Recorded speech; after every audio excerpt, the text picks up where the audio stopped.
AP Top 25 poll came out yesterday. Oklahoma is in the top 20 after a down season, their first year in the SEC. They're number 18. A little surprised. That's Oklahoma alum. I'll take it. Could be a make or break year for Brent Venables and the transfer quarterback John Mateer, who has been in headlines the last 24 hours because screenshots surfaced that are allegedly from his Venmo account with 2 memos including the word sports gambling.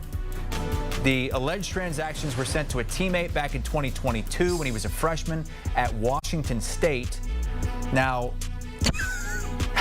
but then the games are like in the parentheses. Yeah, he did put UCLA USC on there, so that is a college game, which would be more of a punishment than if he gambled on a professional game. But he has released a statement saying the allegations that I once participated in sports gambling are false. My previous Venmo descriptions did not accurately portray the transactions in question, but were instead inside jokes between me and my friends. I have never bet on sports. I can assure my teammates, coaches, and officials at the NCAA that I have not engaged in any sports gambling. But, of course, they are investigating. Shehan Jeyarajah joins us now here on HQ. Shehan, one of our college football insiders. So I first want to ask you what kind of reporting you have on this, and then what kind of potential punishments could he face? Well, it's interesting, right? Because a situation like this is so odd because ultimately there isn't actually a smoking gun. There isn't actually hard evidence that he's done anything wrong. As people may know, like Venmo accounts are notoriously unhelpful for revealing what's actually going on them. It's actually kind of odd, frankly, that Venmo accounts have these public feeds that are accessible to anybody, but it's very common for people to put inside jokes or sexual innuendos or any sort of thing on that subject line. And so here's the issue. For it to be enforced in any sort of way, there has to be hard evidence that this has happened, that there has been gambling involved. So ultimately, Oklahoma will be the first line of defense against this. Their compliance office will and has looked into this, but they're the ones who usually would elevate this to the NCAA level if they found any wrongdoing. At this point, Oklahoma has said we don't find any wrongdoing, and we don't have any reason to believe that the NCAA is going to look into this any further. So I think that ultimately this won't amount to anything, but it's certainly a distraction that Oklahoma did not need heading into a really important season. Amanda breathing a sigh of relief there, as Shehan says. Ultimately, it's unlikely that this results in anything. There's a new article that's trending right now from The Athletic that basically says Texas is becoming the new Alabama. It's from Ralph Russo. There's an excerpt from it. What? Yep. In short, Texas is becoming the new Alabama. They haven't done anything yet. He addresses it there. No, that doesn't mean the Longhorns are going to rattle off a half dozen titles in the next decade. But this is the season Texas puts its staying power on display. They've been to back-to-back college football playoff semifinals. They've had 23 players drafted over the last 2 years. So we know what Amanda thinks. This lower is ridiculous. Has Texas dethroned Alabama and Georgia in the SEC after one season, and they have not done anything? Shehan, is Texas... They didn't even win the SEC. Is Texas... Yeah, they lost to Georgia. Are they ready to take over the SEC over the next decade?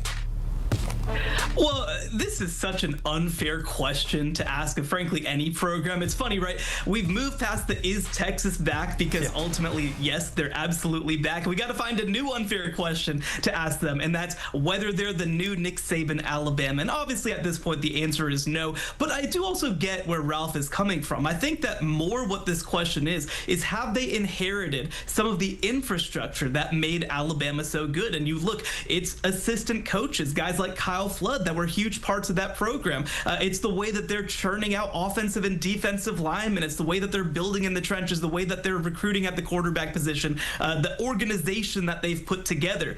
At the same time, when you're calling them the next Alabama, you probably need to win at least one national championship first. You probably need to win the SEC at least one time first before you claim that you've knocked Georgia off of the SEC. Because you want to talk about programs that are the new Alabama. There's one out in Georgia that just won the SEC last year and beat Texas twice, including once on their home field. So I understand, again, where the article is coming from, but we are ways away from being able to make that kind of comparison. I remember when we thought Clemson might be that program, and they did win national championships, but did not really dethrone Alabama on top of the college football world, and Georgia is there right now. Speaking of Bama, they have named a starting quarterback in Ty Simpson. He's a guy that maybe the average college football fan doesn't know a lot about because we haven't seen him a lot in an Alabama uniform, but it's a guy who's bided his time, who's appeared in 16 different games over the last 3 years, and last year in a really high pressure packed situation.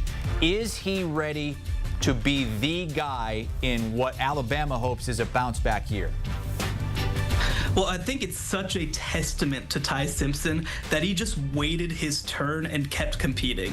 There are very few five-star quarterbacks at this point who sit and do that. You know, in the class of 2023, one after him, there's only one player who sat multiple years who was a five-star and waited his turn. That's Arch Manning. Well, Ty Simpson waited a whole additional year as a member of the class of 2022, but it reminds me so much of a situation that's comparable, and that's Mac Jones at Alabama back in 2020. He sat and waited behind Tua Tagovailoa, and when he came into the lineup, he was ready to go. He had seen everything, he had studied everything, he had learned from some of the best players in the history of college football, and when it was his time to throw the passes and the bullets were flying, he was able to adjust in a big way. And when you look at this Alabama offense, there's so much to like. One of the best offensive lines in the country, a fantastic receiver group led, of course, by Ryan Williams. This is a situation that I think is as good for a first-year quarterback to step into as any in college football. I expect big things from Ty Simpson. Wow, Mac Jones then became a top 15 pick after that as well. Shehan Jeyarajah with us here on HQ. Alabama opens the season at Doak against Florida State, and we will be there. Our college football pregame show featuring Brian McFadden, Danny Cannell, and many more will be there on the grounds of what producer Noah calls the sacred Doak Campbell Stadium. Emily Proud will be joining us as well, along with Damian Harris.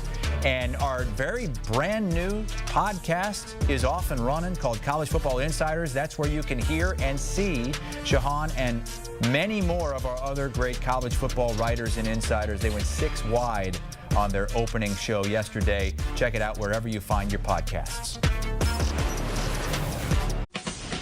When you need your sports news all the time, we've got breaking news to bring to you. CBS Sports HQ gives you a snapshot of all the sports that matter to you.